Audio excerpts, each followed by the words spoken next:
Ang message nining buntaga akong giandam, Rising Above Discouragements. Ang discouragement, isa ni sa mga gahi o lisod kay nga away sa atong life. O gani kung di na to ni matarong og handle, pwede ni mo bungkag og relationship, family, church, organization, pwede ni mo kawat sa imong faith, sa imong hope, ug sa imong commitment diha sa Ginoo. Ang discouragement, mo rin siya hilanat sa Dris Davao kalintura. Mura ni siya fever. Actually, ang fever, dili siya ang main problem sa atong body. Isa ni siya ka-reaction, it means na-infection ato ang system, munang mo detect ang atong mga cells, hilantan dayon ta. So, ang discouragement, it means nga na something wrong na hitabo sa atong spiritual life. It could be sa atong emotion, sa atong thinking, sa atong principles. Basta na discouragement sa atong life, there must be something wrong within us. So kung dili ka careful unsaon pag-deal ang discouragement, magsugod na nis gamay man good. Discourage ko, di na ko ganahan. O kung di na to na ma-handle properly, biblically, pwede ni mo damage sa wala ni mo gi-expect. Now, ang common causes sa discouragement, kanabitang grabing exert ni mo effort and then ang result, dili ka satisfied. Overnight, nga trabaho, sidelines, prayer, and then ang income, dili gapon enough. Grabe ni mo practice, training, sacrifice, and then napildi ka sa game. Sa itong mga youth, grabe ni mo palit of flowers, chocolates. Gibutang pa ni mo sa iyong profile pic ang naong sa iyang mama para lakas ka sa iyang mama. And then, busted ragi hapon. Discouraging. Grabe ni mo pray, obey, imong gi-believe, imong gi-claim sa Ginoo, and then dili ka satisfied sa answer. O isa sa mga sakit nga causes sa discouragement, kanang naa ka sa process of discipline. Once disiplinaon sa Dios ang atong life, sakit gyud. Kay ang main point sa discipline, ang pain. Wa ka nagdisiplina kung walay pain. So once nata sa process of discipline, painful, o kung dili ta kasabot nga na nga process, dali kay ta ma-discourage. Now, ang discouragement dili ni gikan sa Dios, wala giplano sa Dios nga ma-discourage ka. Pero gi-allow niya. Unsa may message nin discouragement? Actually, anytime pwede ta ma-disappoint. Pero ang pagka-discourage, isa ka choice. Normal ma-disappoint, di ka na-disappoint ka sa behavior, na-disappoint ka sa situation. Pero once ma-discourage ka, it's your choice. It is actually a wrong choice. Now, sa Bible, naiduha ka halos magkaparihag life si Judas o si Peter. Both of them, members sa 12 apostles. And then, both of them, almost the same ilang offense sa Ginoo, rebellion. Si Judas, gibaligya niya si Christ for 30 pieces of silver. That's 9 months salary sa atong time. And then, grabe siyang ka-disappoint, tungod kay di sa katungan ng nahimo niya na. O katungan disappointment, muto'y naghatod niya sa grabing discouragement. Ni palayo siya, gabalota sa story, ni end up ni sa pagtapos niya siyang life. Anak ka powerful ang discouragement. Si Peter, dili man, wa man gibaligyang Peter si Christ, pero 3 times niya gibetray, deny si Christ. Na-disappoint siya, kay nakita niya ang Savior, gikulata, unya wa siya nahimo.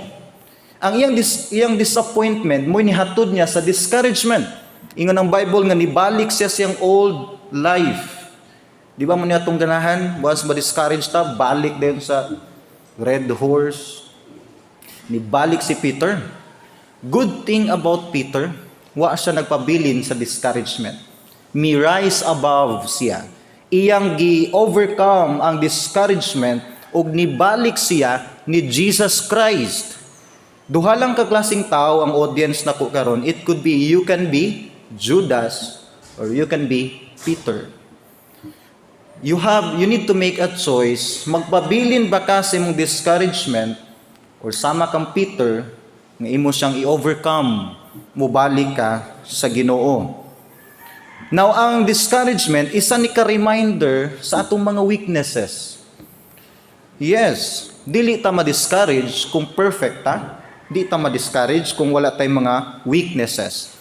Sabi niyo, pag anhin na Davao, first time mi nibiya sa balay for taas kayo, mga 12 days nga among bata among gibilin. And una, wala lang, pero sakit man di ay. Para di kami mag-guilty, gipalitan na mo sila ganahan kanila nga dulaan, bisikleta. Amos lang gipalitan, aron nga malingaw sila. Now, one time, si Sofia, amo ang youngest, nagdula-dula siya. Kaning bata, bitaw, once makabalo na mo tindak, kabalo na mo liko, di na magpatudlo. And nagbisikleta sa dito, na-slide man. Karon pagka-slide, napangos gamay. Dagan din siya nako, nangaisag tabang. Di na daw siya magbisikleta. Ay, binuang da, mahal ka na yung bisikleta, kausaran mo gamiton. So, ako siyang gidala dito. Siya nga, di isang bisikleta kung di nako siya ubanan. What happened? The more niya na-feel ang pain, the more niya na-realize nga nakinahanglan siya guide sa iyang life. Ay contradicted ra ba na sa atong principle? Kay once ma-discourage ta, di na ko musimba. Di na ko muduol niya. Di na ko magpa-pray. Mag-isolate na ko. Pero the more ka dapat ma-feel nimo ang pain, ang imong weaknesses, it means nga nagkinahanglan kag proper nga guidance sa imong life. Amen? Now, atong weaknesses, abin mo gitagaan bitag weaknesses para magpaduol ta sa Ginoo. Munang walay perfect nga tao. Even sa pinakabalaan nga apostle na siya weaknesses. Bisag kung saan pa ni simba, take note, pray, do na jud kay weaknesses.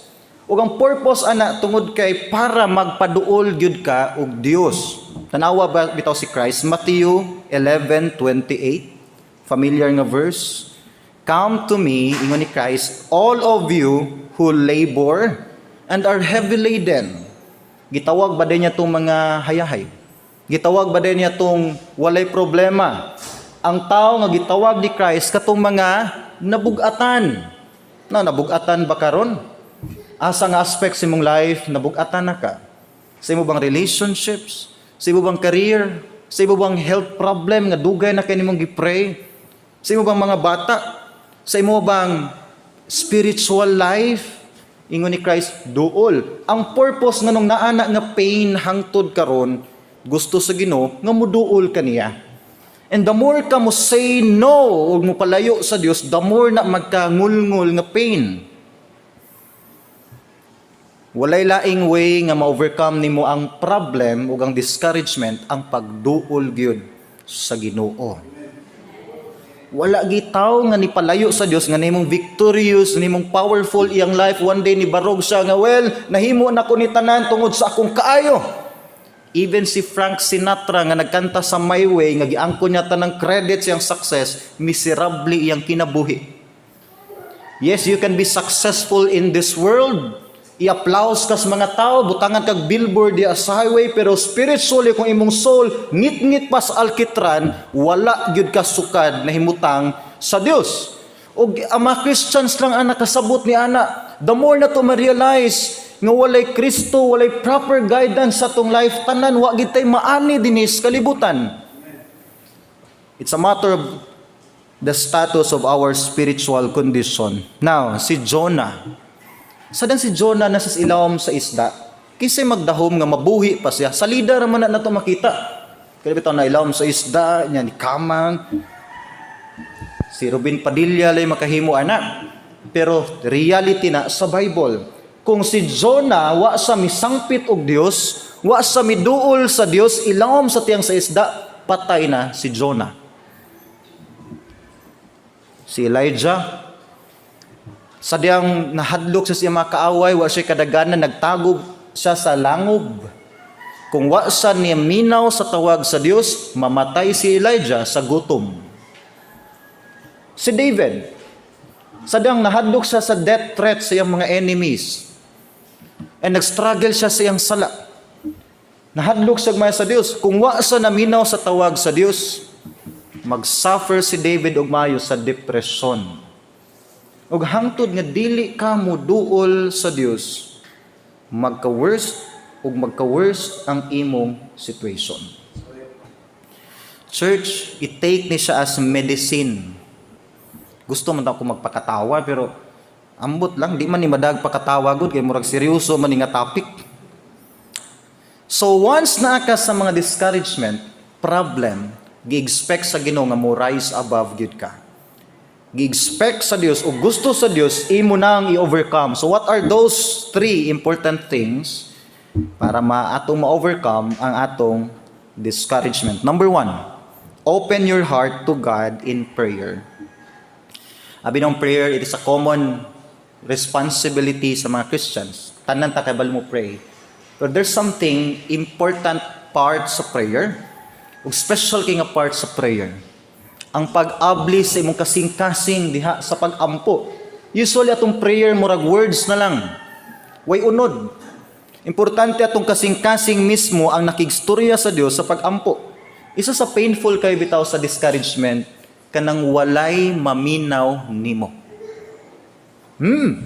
Abi nimo, importante sa tao once naka sa pain, naka sa down na situation, pangita lang kasturya. Ay lang putong bongbong. Kana lang pong tao. Pangitag kasturya, nay feeling of relief. Oh, makapahungaw bitaw ko sa imong gibati. And you know what? Usay watay salig sa mga friend nga tong sharean kay usay i-post mas Facebook inighuman or dauton ta. Pero you know what? There's someone nga kasaligan nimo imong kasaligan. Ang Dios diha sa pag-ampo. Careful ta once nata sa atong problem adto ta sa right person mo duol. Kay usahay inig pa-advise nato condemnation na nato madungog. No? Bay tambagi ko bi. Ay dali ra na palit tag red horse. Right person. So, unsay pasabot anang prayer nga open imong heart? First of all, confess your sins to God. Confession. Kabantay mo sa prayer, puro lang ta pangayo. Lord, dugangin ni akong suds bulsa. Ginoo, dugangin ni akong 13 month. Ginoo, dugangin ni ako ang mga negosyo. Ginoo, dugangin ni akong mga friends. Gamay laki nga part ang pagpangayag pasaylo. Kabalo ka. 1 hour ka nagsig pangayo, 2 seconds lang, pasaylo ako kung sala. Eh diba?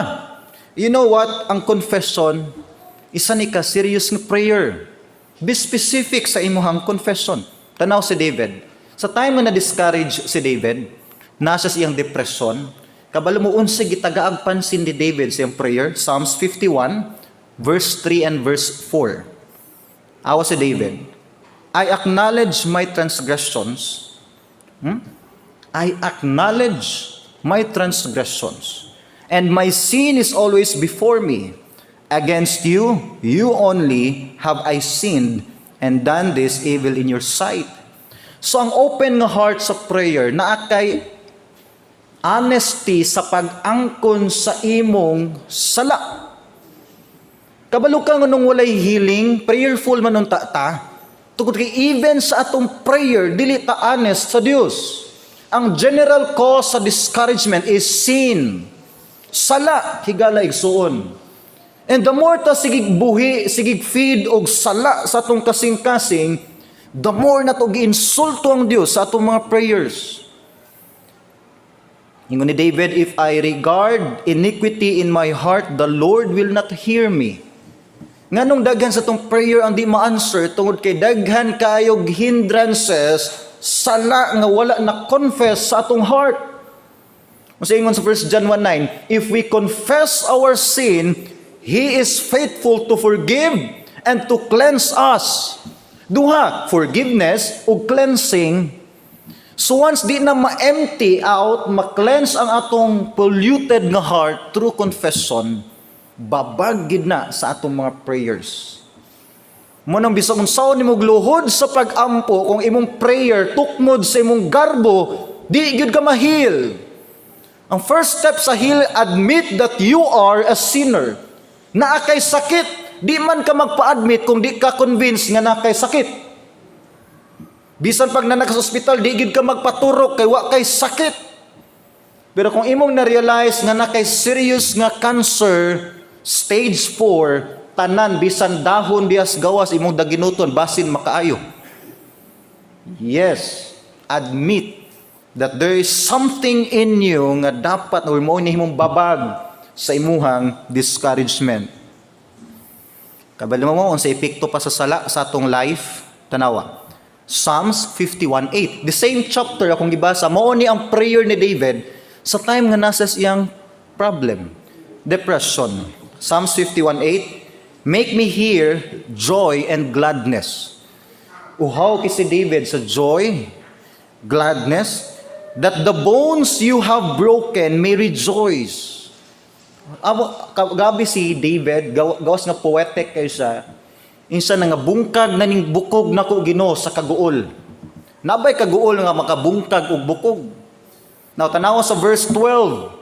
Verse 12, restore to me what? The joy. Dili ang salvation, once and for all ang salvation, pero ang joy mawala. Restore to me the joy of your salvation. Once naisala nga nagpuyo sa imong kasing-kasing, mawala na gyud ang kalipay sa imong pagkakristohanon. Munang matingala ta nganong bugat na kiatong tiil dadon every Sunday nga sa una mag-una nanutbras pas Pastor Nonoy na anak kas gawas. Nganong karon lagi murag mas ganahan pa ka mo tan-og Netflix kaysa pag-una sa Sunday school. Nganong ang atong life nawa ng joy. Napa ba kay joy? Lingi ay mong tapan. Tanhawa gud. Oo, na-joy wala. Nagmugtok. Ako bitaw, di man ko malipayon og naong. Pero actually, malipayon ko kasing-kasing. Bitaw, dili ko approachable og naong. Daghag ma-offend sa akong naong. Pero one time, sa samin namo sa kwarto, nag-practice kog smile. Kana bang iniglamano nimo, ang imong gilamano, ganahan siya ba? Nang comfortable siya. Kay daghan daw matha sa akong naong. Iko naong lang manggod na. So nag-practice kog saktong abi-abi. Ngisi-ngisi ko. Smile-smile. Ako ra usaha. Pero dugay ko sig smile-smile, nakulbaan ko. Ana ko, sakto ba man gibuhat nako? Nangita kog bahaws ko si inaw, mikaon ko dayon kay basig napasmuhan gamay. Yes, importanteng joy. Ang joy biya gina-display, dili ginatago. Mura ni siya kalayo ba nga di mapugnan. Ang Kristohanon nga limpyo ang atong konsensya, malipayon ta diha sa Ginoo. Amen. Now, if na something wrong sa atong pag-serve na sa Ginoo, di na kita malipayon, i-check imong heart. I-check imong heart. Kay usahay, basin natay sala nga wala na to na-confess. Si David, sa iyang pagka-sigurista, ingon sa Lord, kung naapay sala na habilin sa kong heart nga wa ko kahibalo, pasaylo ako Ginoo og apil. Tungod kay usahay, ang atong pangayog pasaylo lang nga sala, katong dagko. Ang gagmay, masabtan na to sa Ginoo siguro. Di biya sa para na itong mga fixers gawas. Yes, ang small or tiny sins mo most dangerous nga sin. Kay mao ni ang mga sin nato nga di gid nato halos ma-mention sa atong confession. Pero magsige nagbalik-balik, one day mo ni mo traidor nato. Open heart sa prayer, i-release imong emotion. Abi niyo butangig unod atong prayer. It's not just about the words. Bisag unsa pa kabalaknon nimo ampo, kung wala nay open heart, mura ra kag nag-recite og tula.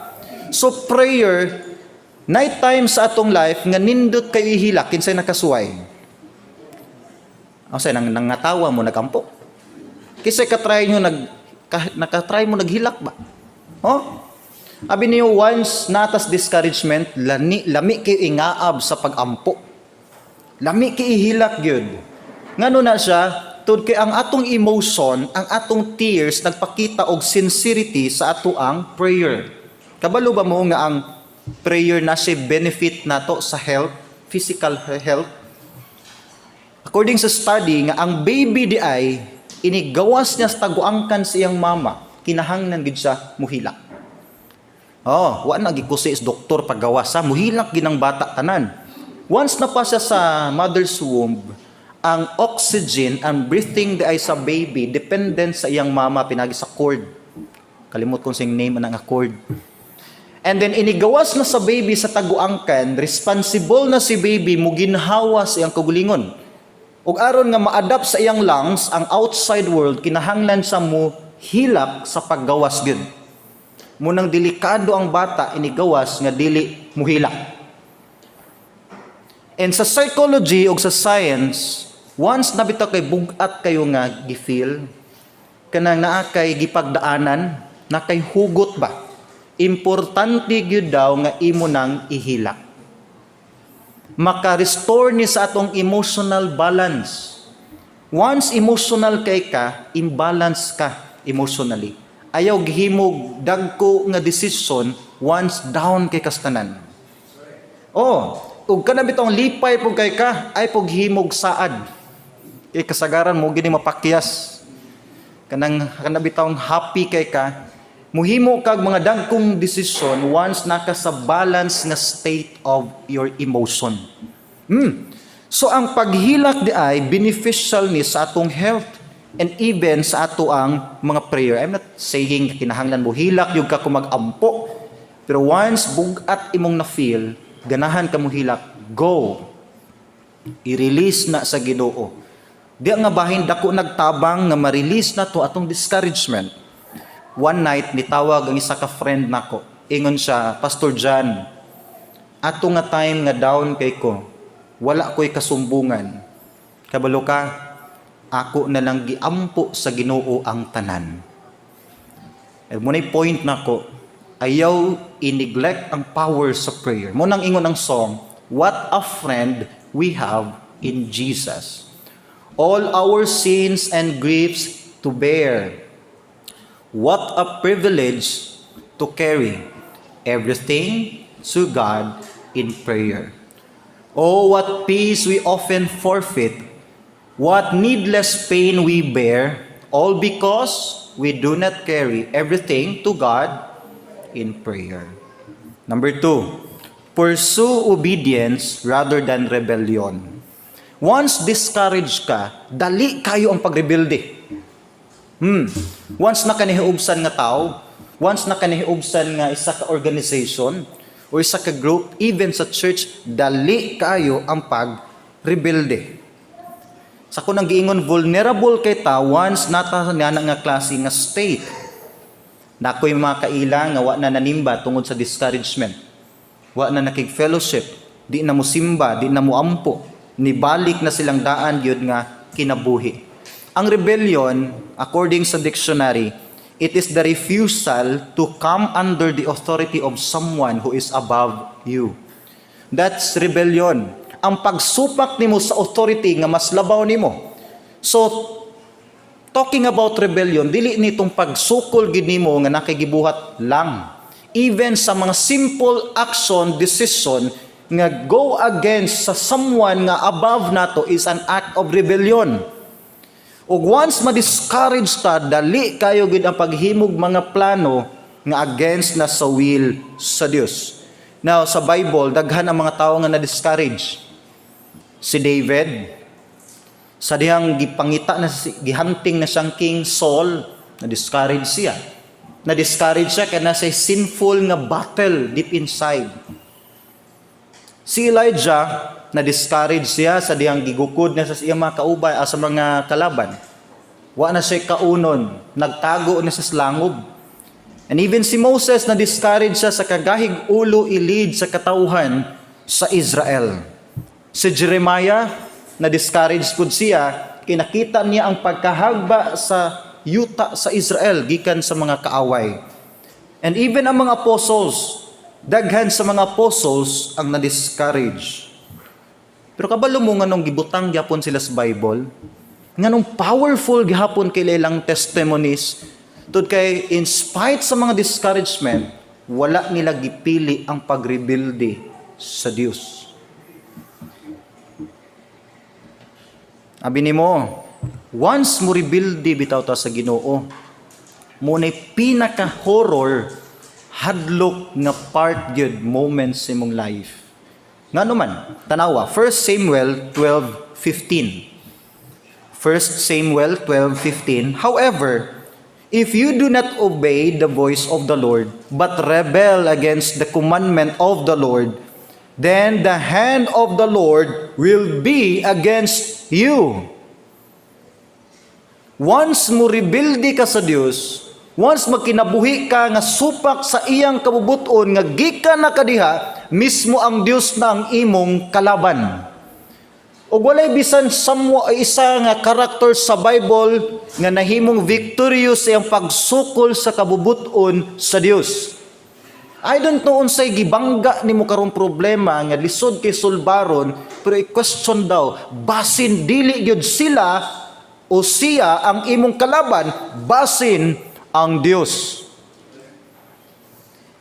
You know si Pharaoh sa Egypt, wa niya pagaw ang katawan sa Israel. Nagtuo si Pharaoh iyang kalaban ang mga Israelite. Wa kay balo si Pharaoh nga iyang kalaban mismo ang Dios sa Israel. Wala lang napagan ang nasod ni Pharaoh. Wa lang napagan iyang mga armies, even iyang firstborn son. Tako kay damage once banggaon na nimo ang tag-iya sa imong kinabuhi. Si Nehemiah, tanawang Nehemiah chapter 9, 26 to 27. Nehemiah chapter 9, 26 to 27. Nevertheless, they were disobedient and rebelled against you, or God. Cast your law behind their backs and killed your prophets who testified against them to turn them to yourself.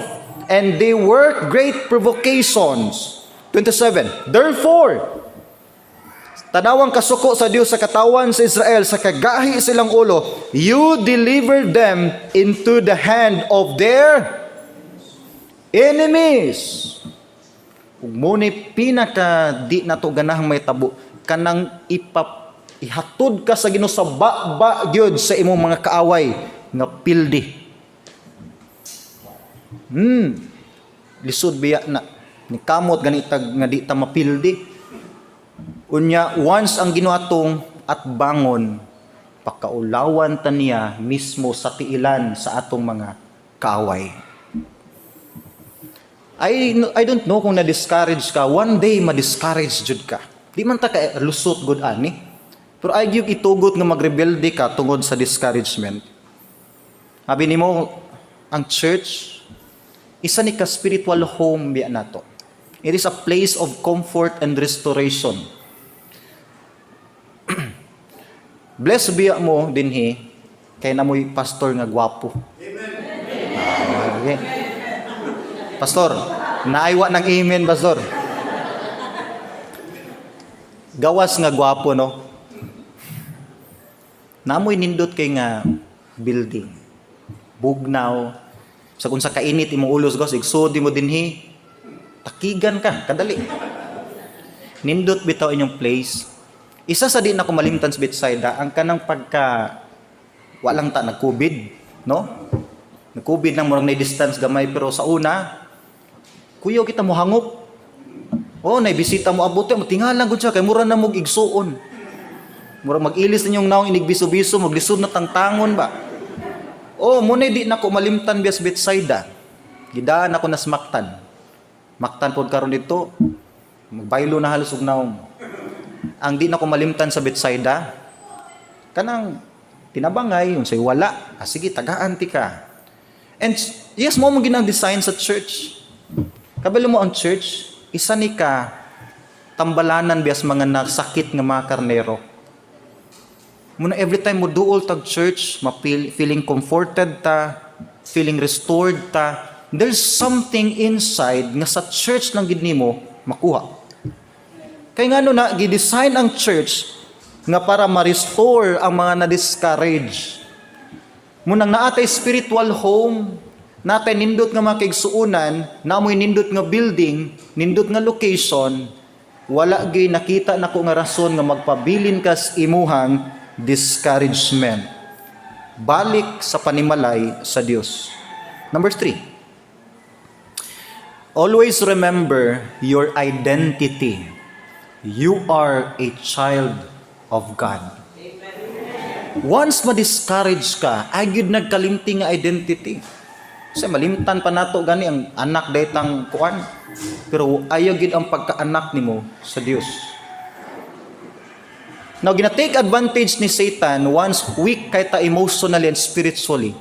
Ang first attack nga gina-attacking Satan, ang pinaka-importante, isa sa pinaka-importante na tong identity, ang atong pagkaanak gyud sa Dios. No, dapat nimo nang masabtan. Sa time si Christ, nag-fasting siya for 40 days and 40 nights sa kamingawan, nasa sa down kaniya nga situation, unsa gihimo ni Satan? If you are the Son of God, now take notice niyo ang construction ni Satan. If you are the Son of God, kung anak jud kas Dios, hala himuan ning bato og pan. And the same accusation nga ginahimo ni Christ sa imong life.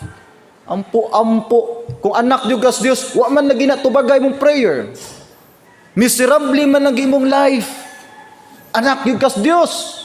Guba man lagi mong kinabuhi. Inana man lagi mong na-feel. Nganong wali ka na-restore. Wa na'y nagpakabana nimo. Asa ang imong Dios? Sakit bi anak. Kay once mapiktuhan na ato ang identity, atong thinking, once ma-feel nimo nga murag dili ka anak sa Dios, mo apikto na sa imong value, self-worth, direction, imong hope, di nakaganahan pa mangandoy. Beneficial ang pagkaanak sa Dios. Ino ang Bible, na tay direct access sa Father through prayer. If you are a child of God, na kay authority mo rebuke sa kaaway o naglihok sa kaaway sa imong kinabuhi. Kung anak ka sa Dios, gitawag tag sumusunod sa iyang kabtangan. Ug once anak ka sa Dios, wa nay makapahimulag pa sa gugma niya dinhi kanato. Tanawang prodigal son. Sa diyang paglaya sa prodigal son, ang first problem nga na-realize niya kabalumon sa nawala ang yang sense of sonship ba. Ingon siya, mubalik ko sa akong amahan, mangapply na lang kong katabang. Anak siya ha. And para niya, nawala na yung pagkaanak. Muna mubalik siya, mangapply sa isip katabang. Kabalumungan noon sana siya, once in ana ng thinking sa usa ka anak sa Dios na nakas pinakaubos gyud nga level. Muna bisan ang lamaw iya nagyong daginot. Nawad-an nag pride, ana bang murag nawad-an nag standard of living ang prodigal son. Kabalo si Satan unsay power sa imong authority as a child, daughter, son of God, muna ginaatake ni Satan na nga identity nimo. Now, hinumdum nung ko sa isa ka story, na isa ka tigulang, na si karaan nga relo. And siya nga, nakoy favor ni mo na, palihog. Dadagod ning relo, nga to sa pawn shop. Pangutana kung pilay presyo ani. So, gidala siyang anak sa pawn shop. Pagbalik siyang anak, siya, tay, ang imong relo tay, karaan naman go daw, dawato nilag 5,000. Ingon ng tatay, napako isa ka favor, dada akong relo dito sa jewelry shop. Dada siyang anak dito. Pagbalik siyang bata, ingon siya, tay, imong relo tay, although karaan na, pero kay branded manggod siya, dawato nilag 10,000. Ingon ng tatay, nakoy last nga favor na. Dada ragod akong relo dito sa museum. Pag-abot sa museum, di katuo ang anak sa price sa iyang relo, sa iyang tatay. Ingon sa tay, gipresyuhan nilang imong relo. Imong relo tay, karaan na, branded, ug sa tanan daw klaseng relo, kanina lang ang nag-exist karon nga brand. Kuhaon nila 100,000. Gibaligya sa iyang tatay, tungod kay didto magyud na design na himutang dapat ang iyahang relo. Naay proper place sa imong life. Dili nimo makita ang imong value if naa ka sa wrong place. Kung anak ka sa Dios, naa ka sa iyang panimalay. Kung wala ka sa iyang panimalay, wala ka sa right place. Ayaw pangitag comfort, love, value, direction didto.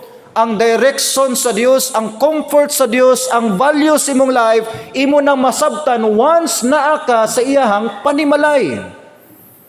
Ug mo nang ginadugmok tag maayo sa atong kinabuhi, sa atong discouragement, kay wala ta sa balay sa dapit nga giandam sa Dios nato. Amen.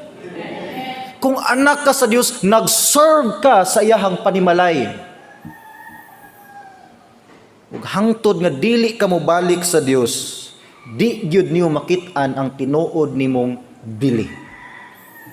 Anak ka sa Dios. Anak ka sa hari. Gipakamatyan ka ni Christ sa cross. Dili ka deserving na nga pain.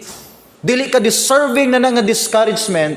Gikatawan kag maayong Satan, kapila na kag giyatak-yatakan, giluwaan sa imong kaaway, nganong naa ka diha nagikan ang prodigal son. Na-discourage na sa diha, wala na sa ni balik na sa panimalay niya, ikaw na po inipuli. Balik sa imong panimalay. Anak ka sa Dios. Manindog ta palihog. Palihog tag duko sa atong mga ulo. Kinahanglan ka muhimog desisyon nining orasa. Tanan nagsugod sa choice. Nagsugod tanan sa imuhang desisyon. Dili ko pwede muhimog desisyon para nimo. Ikaw ang muhimog desisyon para sa Dios. Kung gusto ka guba, ngit-ngit, miserabling kinabuhi, hala, pabilin sa imong nahimutangan. Pero kung gusto ka revival, clear nga direction, worth sa imong life, himog decision karon para sa Ginoo. Confess your sins to God. I-admit imong mga sala. Ayaw paghuna-huna sa sala sa uban, tan-awa imong kagulingon, duna kay sala. I-confess sa Ginoo. I-open nimong heart sa Ginoo. Ayaw padayuna imong plano sa paghunong og simba. Ayaw padayuna ang rebellious nimo nga plan. Balik sa church, serve sa Ginoo sa church, ihatag imong best. Ayaw intaw na pasakiti ang imong kaugalingon. Balik sa place of comfort, healing and restoration. Ug lastly, hinumdumi nga bisan unsa ka kahugaw, pila na ka sala ang imong gipas-an, anak gihapon ka sa Dios. Wala na usab ang yang pagtan-aw sa imong kinabuhi. Ikaw gihapon tong gipakamatyan ni Christ sa cross. Balik ka kung asa ka gikan.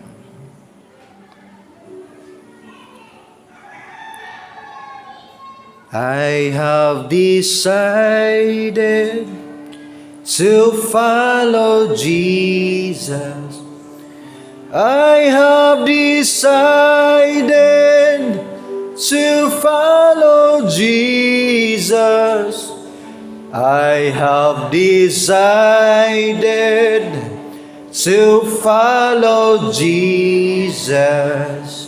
No turning back, no turning back. Though no one join me, though no one join, still I will follow.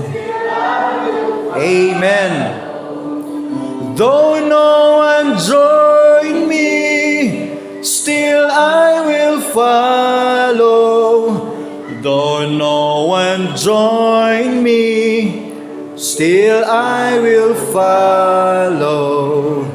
No turning back, no turn. The world behind me, the world, the cross before me. Yes, Lord. The world behind me, the cross cross before me, the world behind me, the cross before me. Commitment. Amen. No turning back. Yes, Lord. Silyuhi, Lord, ang among commitment nining orasa. Na fail man mi, Lord. Nihilak man mi, Ginoo, sa tago. Nahimo man ming hypocrite, Lord, sa uban nga nag-smile mi, Lord, silang tubangan, but deep inside, Ginoo, hapit na mi mo give up. And Lord, wala mi halos kaduulan, but this time, Lord, nakit-an ka na mo pagbalik. Bago lami nihimog decision, Ginoo, we have decided to follow you.